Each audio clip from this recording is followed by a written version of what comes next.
The popular image of the scout, hiking and camping, forever doing good deeds, is one of the most recognized figures in the world.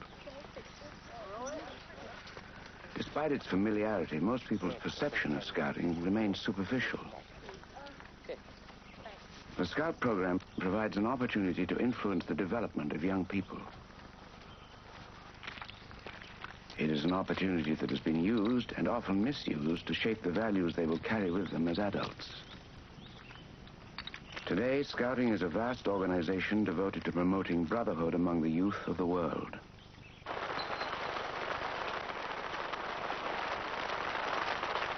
Every 4 years, thousands of young people convene at the World Scout Jamboree to experience their common humanity. The World Jamboree celebrates decades of scouting history and tradition that have their origin in the imagination of one unusual man. You've come from long distances to meet me. I'm very grateful to you for it. I'm so grateful that I haven't turned on the rain as usual. He was proclaimed Chief Scout of the world, and for over 30 years he led a devoted multitude of Boy Scouts and Girl Guides. But I thank you very much indeed for coming. Best of luck to you. Good camping to you all.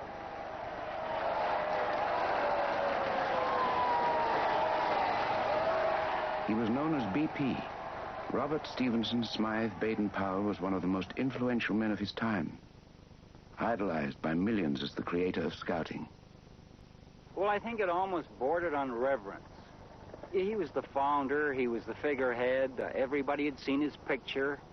And I remember in 1923 as a cub, we all lined up to meet him, and as he passed, we sort of got a glimpse of a wonderful person. His words were phased in words that somehow or other seemed to attract boys. I know he sure attracted me as a leader the first time I ever saw him, and your heart just went out to him.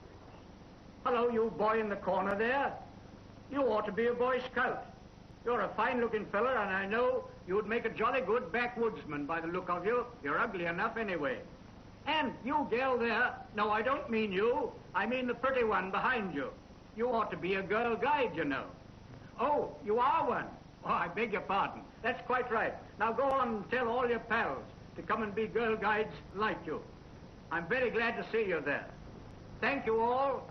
Good luck to you, and I wish we may meet again. Thank you. Baden Powell created Scouting as a child's kingdom to prepare youth for the trials of the adult world and to allow adults to escape them.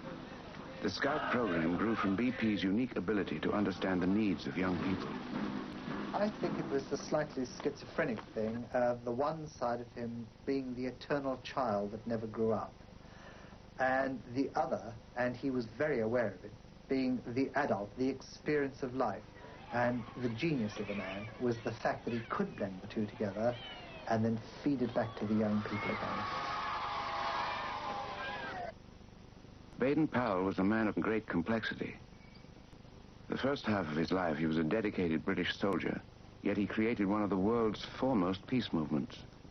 He looked on life as a grand game, and he played it masterfully to satisfy his driving ambition, an ambition ingrained in him from an early age. His mother was a true Victorian matriarch, determined that her children would excel. When Robert was 19, he wanted to become an actor or a missionary, but his mother intervened. At her insistence, he wrote the cavalry examinations and stood second out of 700 applicants. In 1876, he joined his regiment on the frontier of the British Empire. The soldiers of our green are linked in friendly tether. Upon the battlefield they fight the foe together. Their every mother's son, prepare to fight and fall is the enemy of one, the enemy of all is. The enemy of one, the enemy of all is. BP thrived on the military life. Most of his early adult years were spent in India and Africa, maintaining Britain's colonial dominance. He was an ambitious and talented young officer who cleverly orchestrated his career and waltzed his way through the ranks of the British cavalry.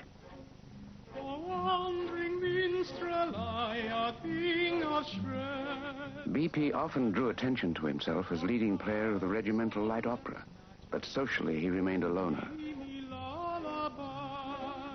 Baden Powell's first love was a solitary life pursuing his own adventures.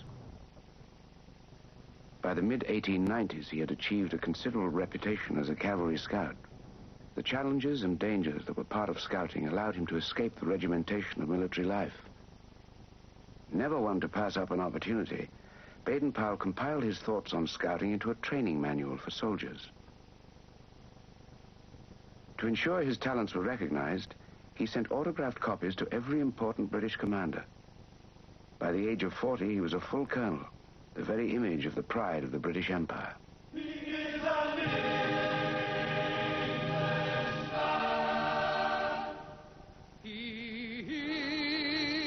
an Englishman. Oh, he himself has said it, and it's greatly to his credit that he is an Englishman.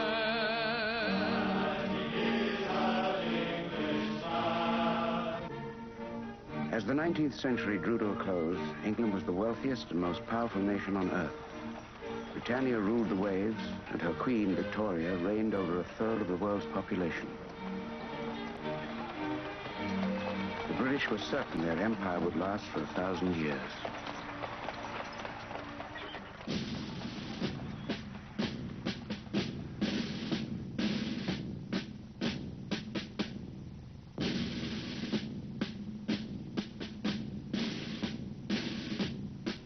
But in the fall of 1899, the small South African Republic of the Transvaal shattered the empire's facade of invincibility. The Boer homesteaders were determined to rid their country of Britain's colonial influence.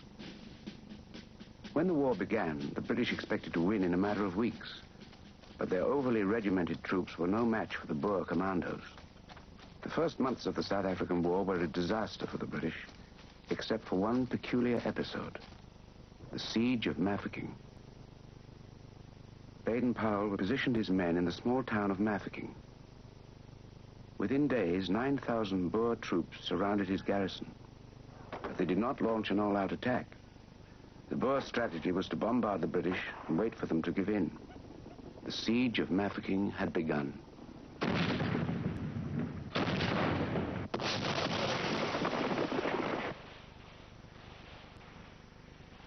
It was a battle of endurance which Baden Powell turned into a game of deception and bluff.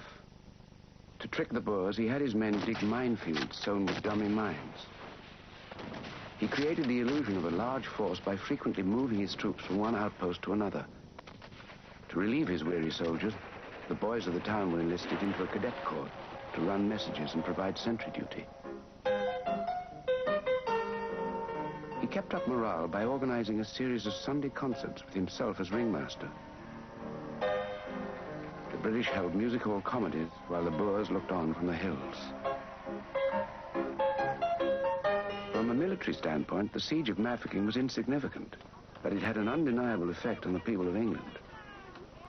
Realizing the public longed for a hero, the British tabloids sensationalized BP's antics into epic proportions. Baden Powell was seen as a symbol of British courage and heroism. Unknown to BP, he was becoming a national celebrity, and the defense of Mafeking a rallying point for the empire.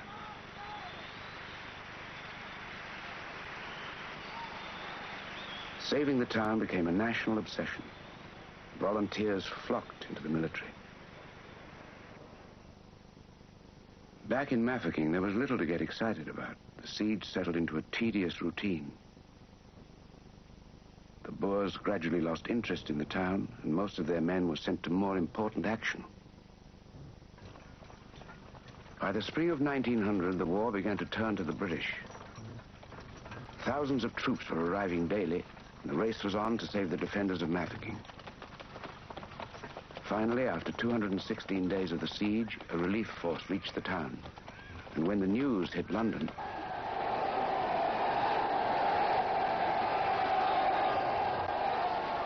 Baden Powell became the hero of the British Empire.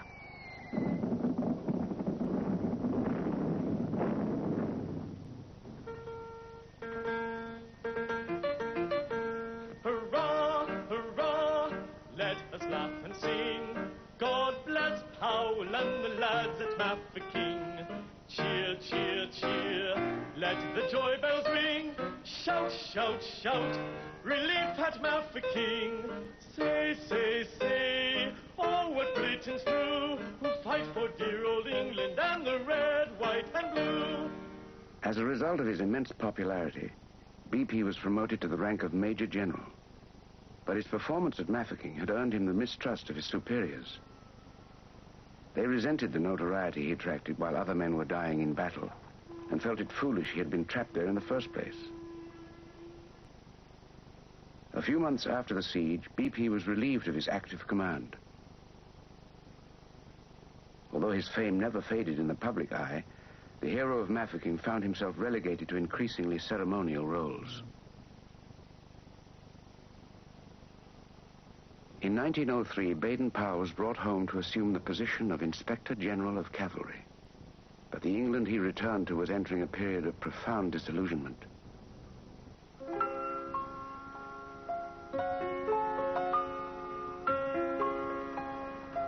The military embarrassments of the Boer War left many Britons with the fear that the empire was in decline from within.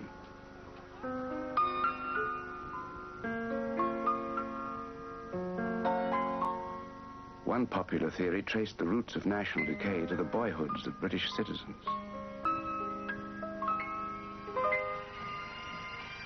At the turn of the century, there were several groups dedicated to building character in boys and young men, the next generation of empire builders. The largest was the Boys' Brigade, which often asked BP to attend their public demonstrations. The brigade was created to instill discipline and true Christian manliness in boys through military drill and Bible study. While BP was impressed with the brigade's purpose and patriotic zeal, he was not impressed by the regimentation of its methods. Baden Powell felt that a more imaginative program would attract more boys and go much further in building character in them. The hero of Mafeking found himself in a unique position to influence the youth of the day. A popular boys' magazine had run a series of articles based on his army manual, Aids to Scouting. The stories described his adventures as a frontier scout, and many boys emulated BP in their own scouting games. It occurred to Baden Powell that some form of organized scout training would benefit boys and the empire. This insight came to him at a critical point in his life. In 1907, his term as Inspector General of Cavalry had come to an end. At the age of 50, Lieutenant General Baden Powell was faced with retirement to the reserves. Acting, writing, and fine art were all careers he was contemplating. Without any firm idea of what his future would hold, he began to adapt Aids to Scouting into a handbook for training boys. Baden Powell wanted the scout training to operate on two levels, the practical and the playful. To the boys, scouting was to appear to be an adventurous game, a game that would disguise its character-building purpose. To develop his new manual for good citizenship, BP researched contemporary theories of child development and borrowed extensively from the programs of existing youth groups. But mostly, he relied on his own insight into the behavior of youth. Baden Powell realized that boys instinctively gang together, often creating their own secret rites and rituals.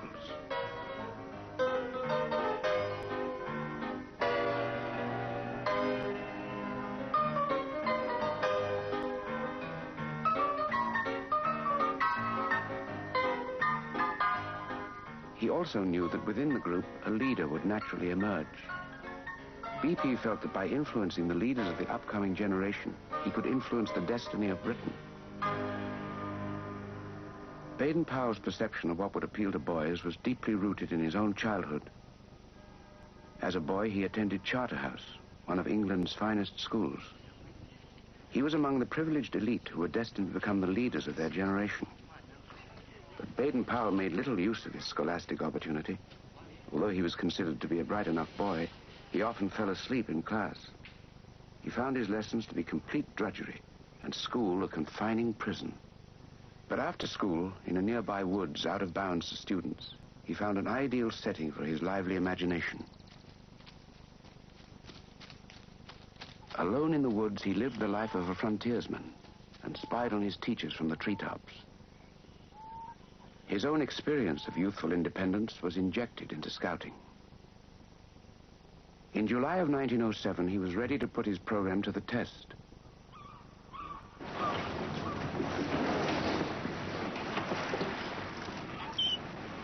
He decided to conduct an experimental camp at the site of one of his own childhood adventures. Brownsea Island was rumored to be the hiding place of smugglers and pirates.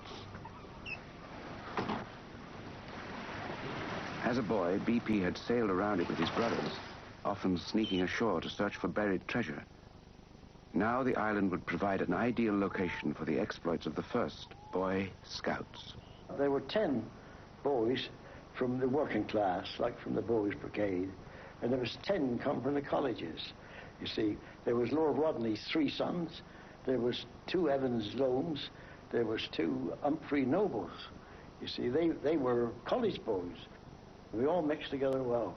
Well, I think it was a very happy time. We were just 13, 14 years old. Began to look around much more and notice other people, and not really lived anything like such a closed life as we did. It was a very narrow life. But for scouting, meeting other people, learning things, really opened the world to us. BP brought the boys together and formed them into 4 patrols. He wanted scouting to appeal to all boys and promote harmony in England's stratified social system. He instructed the boys in camping, life-saving, and patriotism, all taught through stories and games. But the highlight for each patrol was the overnight camp they spent by themselves. That night, the boys had to make their own biscuits, scout style, in someone's coat. And when we got about 100 yards off of the castle along the sand, we pitched there to do this. And I got down on the sand with this coat and this flour and was mixing it up. And you know, there was millions of little sandhoppers jumping into it. So, you know, I kept on mixing them in and rolled them up, made them, and cooked them. They ate it, but I didn't eat none of it, because I see all these little things jumping in it. I couldn't fancy that, could you? It's terrible, wasn't it? The scout training captivated the boys, and they all joined into BP's new game with enthusiasm. But it was BP's unique way of relating to them that impressed the boys the most. He never put us in a position where we felt awkward or silly. He was always there to help. He was at the back of you. And this is where he brought the best out of really all the boys, I'm quite sure. Well, he never tried to ride the high horse over us or nothing. Never, there was no bullying or nothing. No restrictions put on us at all. He absolutely put us on our honor, and that was it. After the Brownsea camp, Baden Powell was ready to take his Boy Scout program to the public. He struck a deal to release his book through one of England's most powerful publishers, Cyril Arthur Pearson. BP would get his Boy Scouts launched, and Pearson would acquire a new addition to his publishing empire. In February of 1908, Scouting for Boys went to press. The book came out in a series of installments, and boys bought them up as fast as they hit the shelves.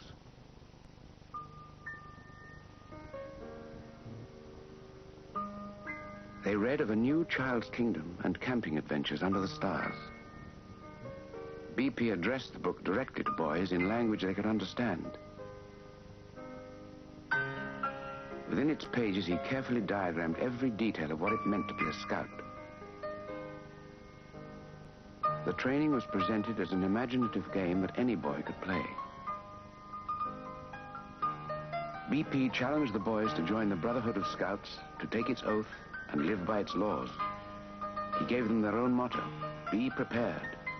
Across England, pants were cut into scout shorts, and broomsticks became scout staves.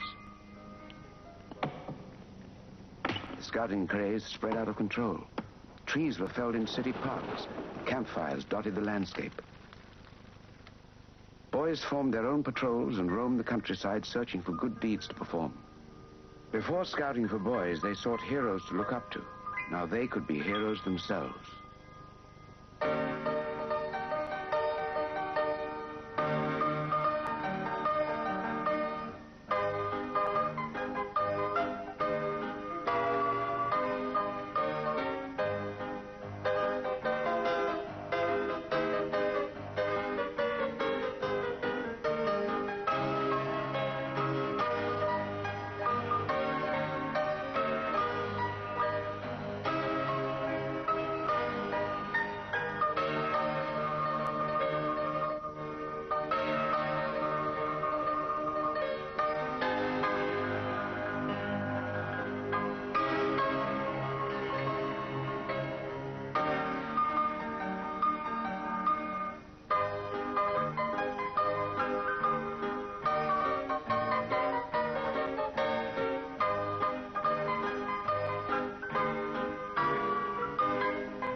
brought something quite fresh to us as small boys.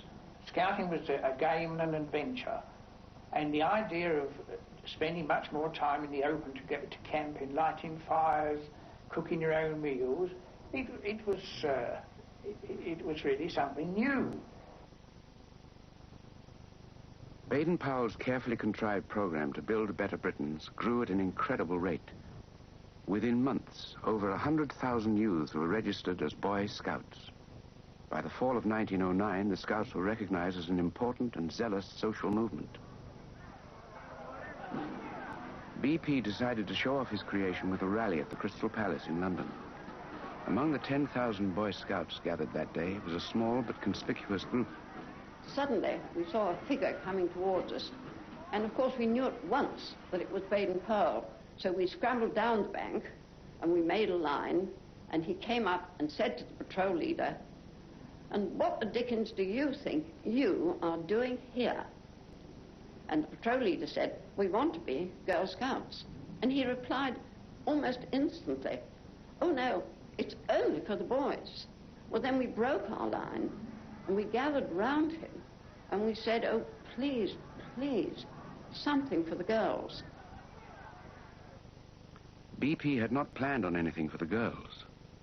He feared that including them in scouting would turn many boys away from the program. However, he did feel that women had an important role to play as efficient homemakers and cheery companions. So he created a separate movement for them. BP handed the task of leading the Girl Guides to his sister, a 50-year-old spinster who had little experience beyond the confines of her mother's parlor. Agnes Baden Powell fashioned the Girl Guides after the Victorian ideal of womanhood and titled her handbook, "What Girls Can Do to Help Build Up the Empire." Emancipation for women was a long way off. In the early days of the movement, few of the problems BP faced were as easily handled as the Girl Guide issue. He was constantly criticized for encouraging militarism in scouting. In Scouting for Boys, Baden Powell asked the scouts to learn how to shoot and insisted they always obey orders.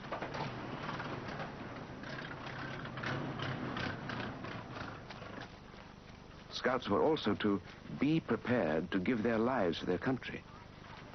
Like many Edwardians, BP believed that Germany might one day threaten England.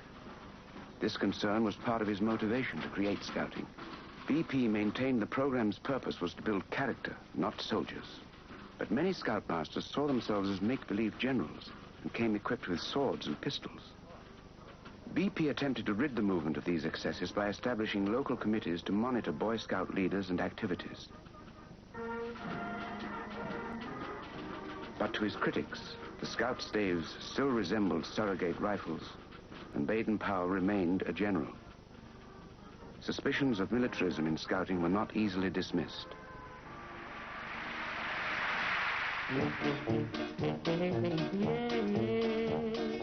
Perhaps the most bruising problem of all was the ridicule suffered by the boys themselves. Scouts soon learned that those who are open about their beliefs are also open to attack.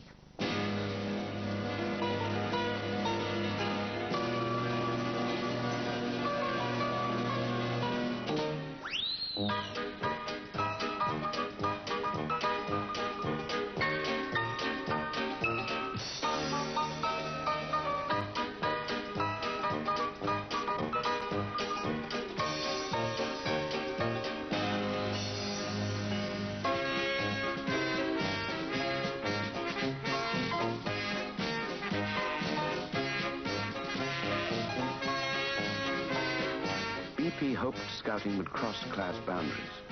But not all boys wanted to wear short pants and do good deeds. The principles of scouting were most suited to the values of middle-class youth.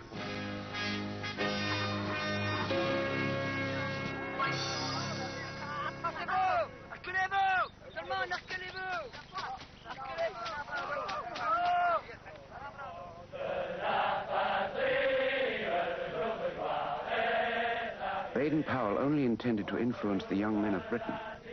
Suddenly, a new sphere of influence opened to him. Scouting for Boys had emigrated overseas, and translations appeared in dozens of languages. Parents of all nations wanted to impart the values of scouting to their children. It was a solemn occasion when a boy took the scout oath. He promised on his honor to be loyal to God and country and to obey the scout law. A scout's duty was to be useful and help others. A scout was to be a friend to all and a brother to fellow scouts. The program was seen as a potent formula to mold useful citizens. Nations from around the globe were inviting the founder of scouting to inspect their boys. In 1912, Baden Powell embarked on his first world tour to promote the growth of scouting.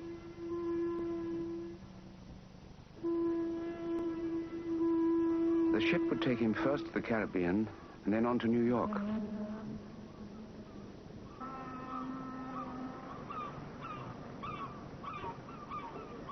BP expected to spend the time preparing for his tour of America. On the second day at sea, he met the daughter of a wealthy English gentleman.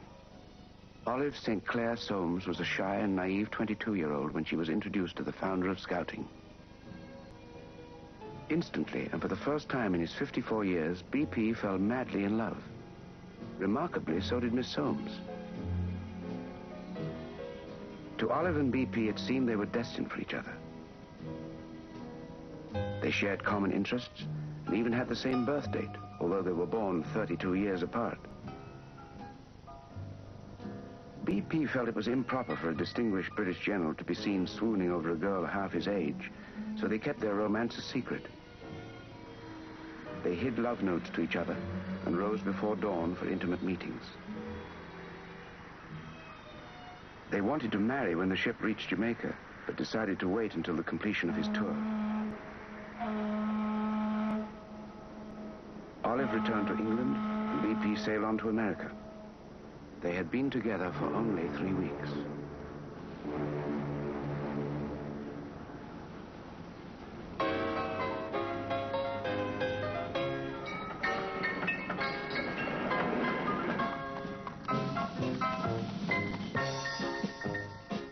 Scouting crossed the Atlantic within months of its start in England, and the Boy Scouts of America were incorporated in 1910.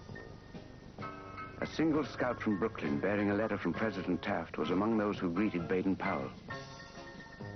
The president invited BP to begin his inspection of scouting from the steps of the White House. It was an offer he could hardly refuse. Baden Powell wanted scouting to be larger than life, so he attracted support from men who were larger than life.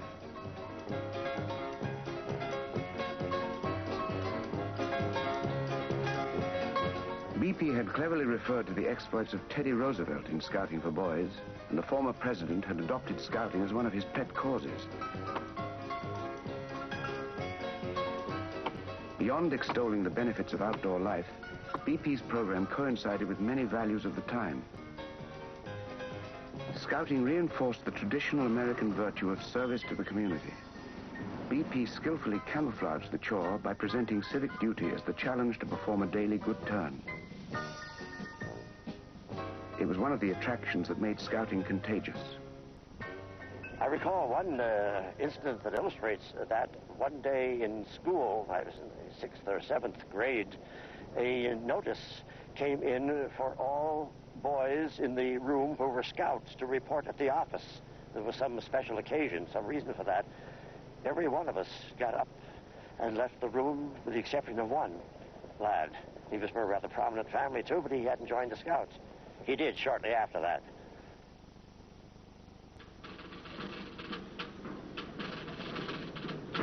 In a nation which made patriotism a religion, the Scout program was praised for the love of country it instilled in youth.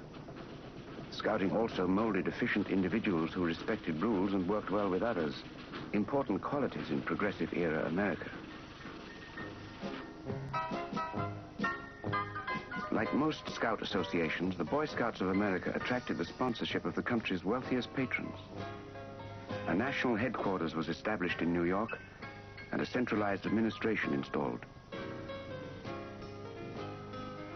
Corporate America created corporate scouting. Prominent in the Boy Scouts of America hierarchy was a well-known naturalist, Ernest Thompson Seton. Born in England and raised in Canada, he built a reputation in America for his work among youth. In 1902, he wrote a series of articles that encouraged boys to learn the ways of the Red Indian.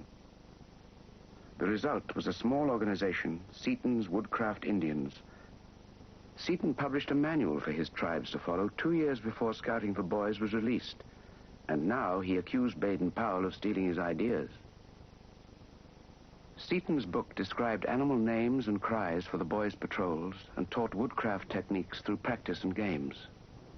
The Woodcraft Indians won medals for achievement and lived by their own set of laws, all elements common to scouting.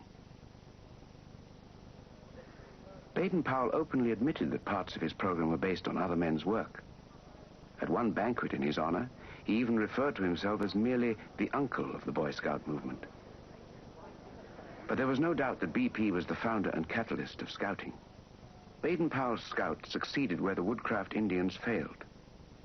Seaton urged boys to return to primitive nobility in defiance of modernization. He went against the mainstream of American society, which had completely embraced the Boy Scout program.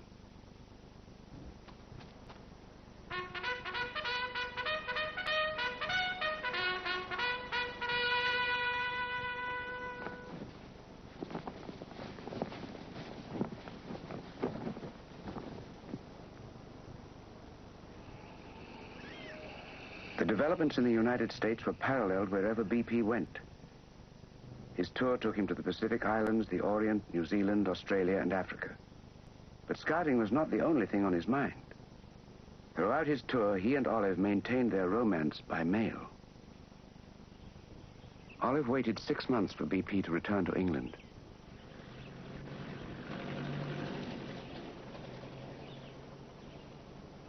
When he finally arrived at her parents' home, he gave her a Boy Scout ring to make their engagement official. Olive was sure of her love for BP, but not quite so enthusiastic about the adulation that came with him. When she heard that the Army, the Navy, and the Scouts had planned a great display at their wedding, she asked BP to elope. They compromised and took their vows in a small family ceremony. On the very day of their anniversary, Olive gave birth to a son, the first of their 3 children. They named him Peter, after their favorite play, Peter Pan. The events of the past few years were a period of remarkable change for Baden Powell. In the wake of his world tour, he reappraised his view of scouting's ultimate purpose. By 1914, BP began to perceive of the Boy Scout program as a way of fostering brotherhood among the youth of the world. It was an aspiration that was shattered by the horror of the First World War.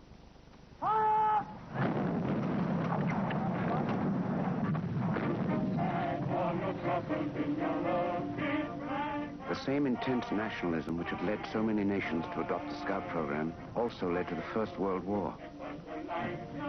When fighting broke out, Baden Powell asked his Scout leaders to mobilize their senior boys for immediate action. In Baden Powell's view, the men of peace-loving countries were bound by duty to defend against those nations who failed to share the brotherhood ideal. Among the first wave of volunteers were 150,000 former Scouts who quickly learned the harsh realities of trench warfare. Defending the ideals of peace became Baden Powell's obsession throughout the war years. He wrote 2 books, Marksmanship for Boys and Quick Training for War. On the home front, he had his Scouts run messages for the War Office. They filled in wherever they could, replacing men who had left for the front. They guarded bridges and patrolled the coast. Some even lost their lives under enemy fire. When the war began, the Boy Scouts were America's largest uniformed force. They proved their value during the Liberty Loan drives, raising over $350 million for the war effort. But the image of the Scout, always prepared to serve his country, was a useful propaganda tool as well.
relentless slaughter of World War I lasted for more than 4 years.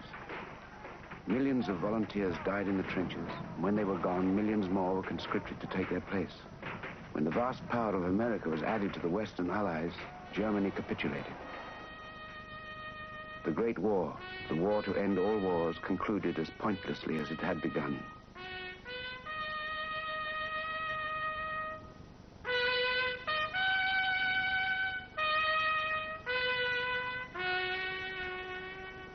No one was left untouched by the war, but few people were more affected than Baden Powell. There was an eerie quiet in the Scout meeting places. During the growth of Scouting, BP made close friendships with hundreds of young men. Now they were gone. BP never denied that it was the duty of men in peace-loving nations to defend their countries. But now he took it upon himself to ensure that the youth of the world would never again have to respond to a call to arms. He refocused his own mission and the purpose of Scouting throughout the world to promote peace and brotherhood among nations. A war-weary world turned to the Scout movement with the hope of breeding peace into future generations. It was a challenge BP and the Scouts were equal to. In 1920, Baden Powell convened the first World Scout Jamboree, a celebration of the potential of youth. The Jamboree would bring together Scouts from around the world to experience their common humanity.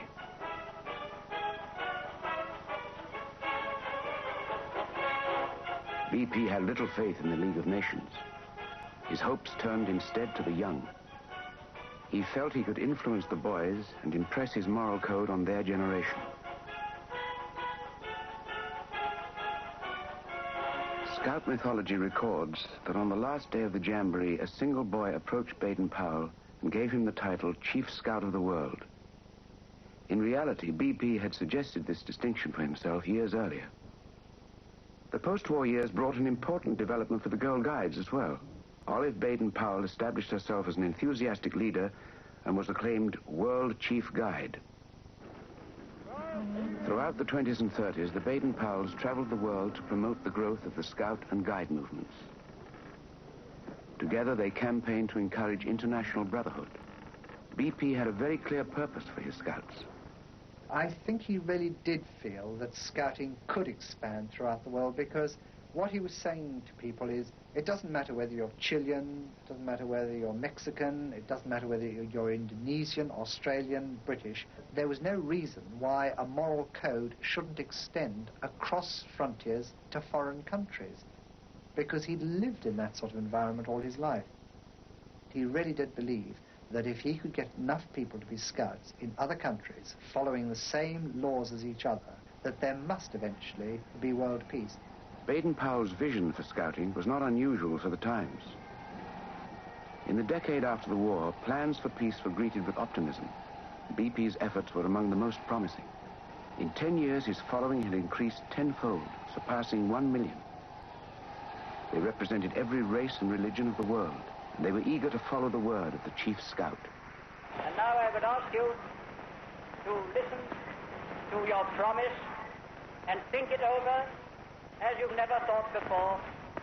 You promise, on my honor, your honor, mind you, to do my best, to do my duty to God and to the King, and to obey the Scout law. Will you do your best? Answer me.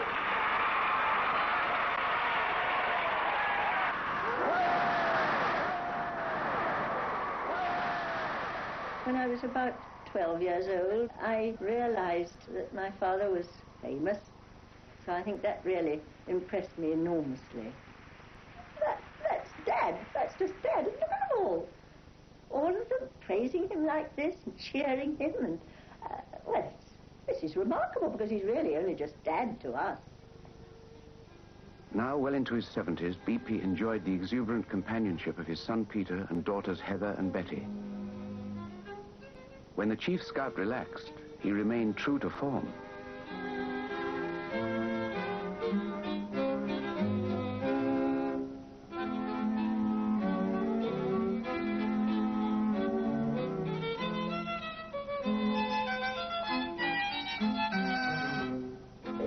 tried to help us to develop every talent we had in the same way that he was encouraging other people's children to do the same.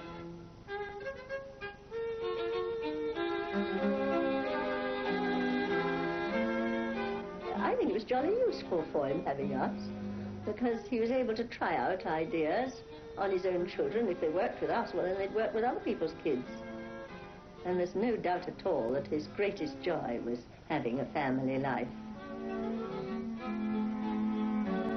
My father and mother were the most devoted couple you could imagine. Mum rather ruled him in a way over his physical welfare, just as though he was a small boy. And he used to behave like a small boy, and he'd pretend to cry and grouse and say, "I don't want to put on a sweater, I'm not cold." And she'd say, "Now come along, darling, behave yourself." And they'd have some sort of a silly play as though he was just a naughty small boy.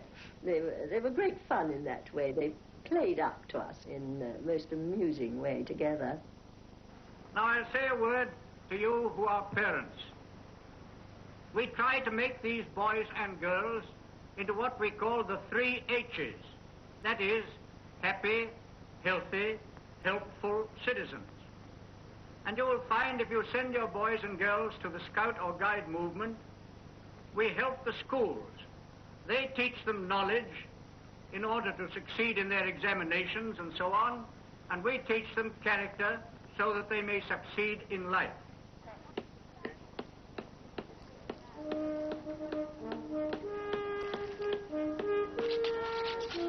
"25 years after its founding, the appeal of the Scout movement was undiminished among young people and their parents.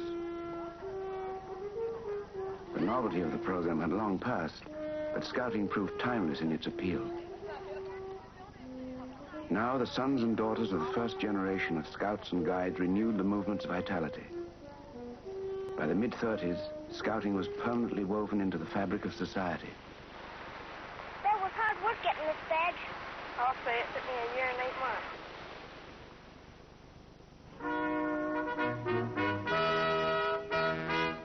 Scouting was recognized as an effective method to fulfill the potential of youth. The theme chosen for our Boy Scout Week observance, building a stronger generation, is thoroughly worthwhile. And we should be especially thankful for a youth movement that seeks to preserve simple fundamentals like physical strength, mental alertness, and moral straightness. A movement to support the ideals of peace.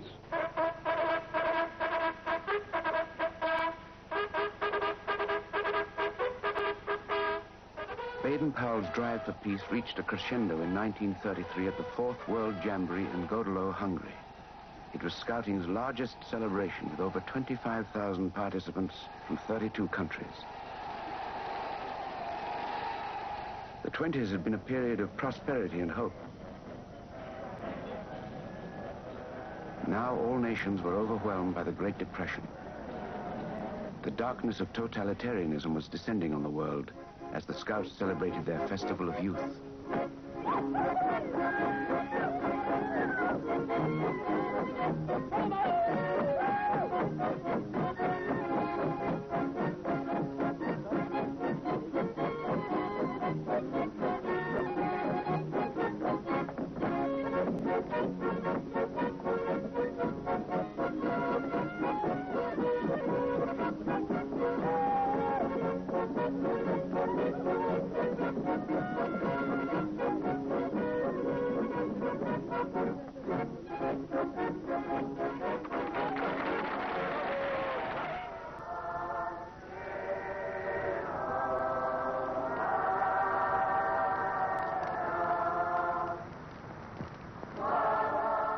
Several months before the Jamboree, 1,000 Scouts representing Germany had registered to attend.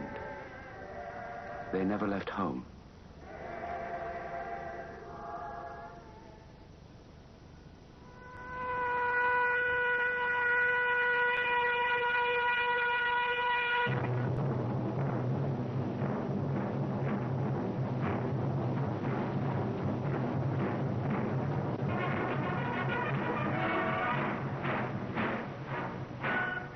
When Adolf Hitler became Chancellor of Germany, he banned the Boy Scout movement. Membership in the new Hitler Youth was compulsory. Hitler's program for young people was modeled directly on Scouting, but with a different purpose. His principal aim was to indoctrinate the upcoming generation with Nazi ideology.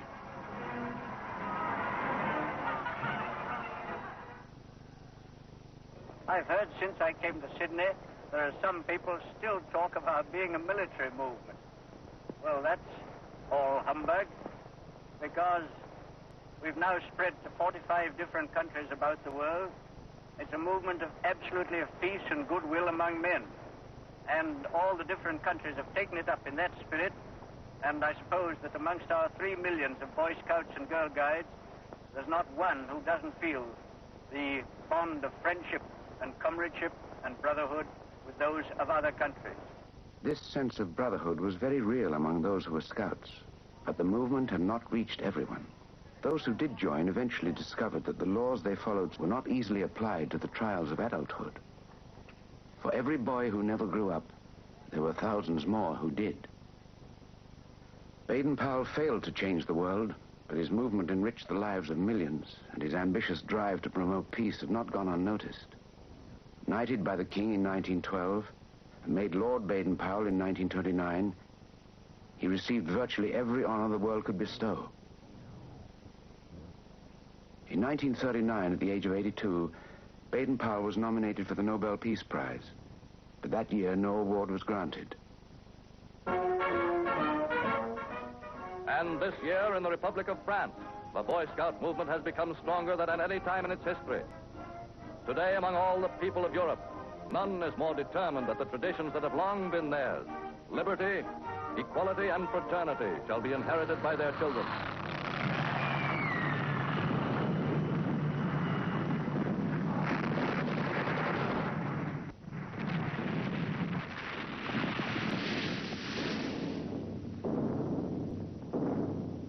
Oh, he was shattered. There's no doubt about it. He was very, very disillusioned and very upset. But by then he was a very old man, and he realized that this was beyond him, that all he'd worked for was just falling into decay and ruins. He must have been very broken, because it appeared that he was. By the way he went to Kenya, by the way he didn't really wish to come back to Europe. About to leave the foggy shores of Britain, Lord Baden Powell. I wish you were going with me, a lot of you, not only to see the place, but to settle there in that happy country. So come along in your thoughts if you can't come of yourselves. And you'll remember that there are crowds of your brother Scouts out there ready to welcome you. And so from fog into sunshine went this amazing veteran who never seems to grow any older. Baden Powell spent the last 2 years of his life at his retirement home in Nairi, Kenya. He never lost faith in his movement, and he never stopped urging the Scouts to renew their brotherhood when the war was over.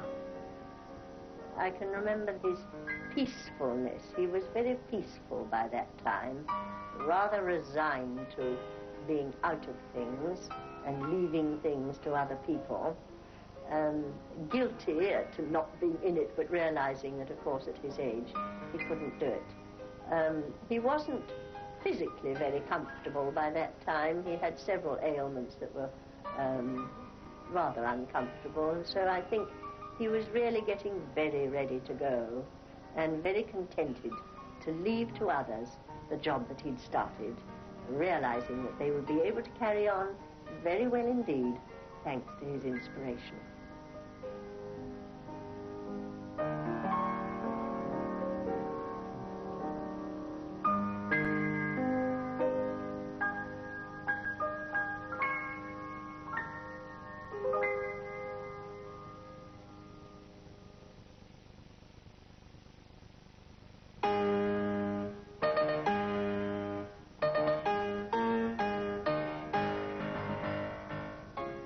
That programme will be discussed in BBC One's Open Air tomorrow morning at 11:35.